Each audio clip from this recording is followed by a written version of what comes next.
The Navigation Acts were a law placed onto the Americans that limited trade and forced all imported and exported goods to go through the British. Only British ships could import and export goods, and taxes on non-British goods were raised, which led to smuggling. The Navigation Acts also appointed vice-admiralty courts. The Sugar Act decreased taxes on molasses, but it increased it on other things, such as sugar. It was put in place in order to help pay for the 7 Years' War. The Quartering Act was a law that required colonists to provide food, provisions, housing, and other accommodations for British soldiers. The Stamp Act, a law that required a stamp to be placed on every formal document that the colonists had to pay for. Eventually, this was even moved onto every paper product.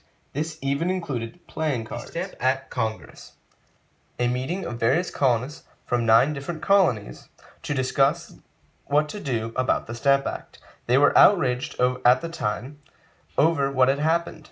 They all met in New York and discovered they had much more in common than they originally thought. The Declaratory Act. Created after the Stamp Act was repealed, the law stated that Britain had the same amount of taxation power in the Americas as they did in Britain. The Townshend Acts. Named after the then Chancellor of Parliament, Charles Townshend, this was a series of taxes on various imported goods like tea, paper, lead, paint, and glass. It was later repealed except for the tea portion. The Intolerable Acts were multiple laws that came as a repercussion after the Boston Tea Party. The Boston Harbor was shut down, and the government of New England was removed. British soldiers would now face trial in Britain, not the colonies. Benjamin Franklin was a founding father of the United States. He drafted the Declaration of Independence and the U.S. Constitution. He also negotiated the 1783 Treaty of Peace.